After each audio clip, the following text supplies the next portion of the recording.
না মারি উড়ি রইল এটা গেলে বুঝ হইমু লা হাওলা ওয়ালা কুওয়াতা ইল্লা বিল্লাহ দেখো সান হুরতাগুর গোত্র গন কিলা গাঁও বস্তিত হুরতাইন তো টোটালি যত্ন নাই অত বড় হুরতা গন্ধে খান্দা পায় আওয়াজ আনে এটা আসলে ইতার মা বাপ ঠিক না মা বাপ ঠিক হইলে এটা হুরতানি লইল না ও বিলবিলি খানো ভাই বাড়িতে নাই নি কোনো গু ওই ইয়া লাইছো না তুমি ও তোমার এই কি অবস্থা একবারে বদলে গেল দাড়ি উড়ি ফাকিয়া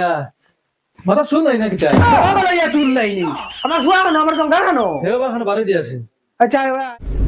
আমার ফুয়া শরীরের গন ও ফুয়া ফসে গেছে না কিটা না না তুমি যেন গেছো 5 বছর হয়ে গেছে 5 বছরের মাঝে 5 দিন নাইছে 5 বছরের ভিতরে 5 দিন নাইছে ও তুমি খানো আসলা না হইলাই নাই ঘুরি আমি কিলা গা ধুইতাম ঘুরে ঠান্ডা মারা বেটা এখন তো আসলাম গা ধুই বলে মরবা ফিরে গেছে মরবা ফিরা দিকে সাসাই নাইছো নে দড়ি বান্ধি গা ধুইছো এখন কিতা মুই কিতা করতাম হামসায়ের মানুষ নি তারা গা ধুইতাম ওই কিতা মারতো সিটা হে গা ধুইতে গেলে হামসায়ের মানুষ না লাগেনি ওলা বলে সেনা বঞ্চনি হে ও দেখি সে গা ধুই রাখি দা দেখবো 5 বছর থেকে বক্কা হার বাড়ি তার দেখা মনে করে তা করে সিনচুনিয়া ও দেখি সে গা ধুই রাখি দা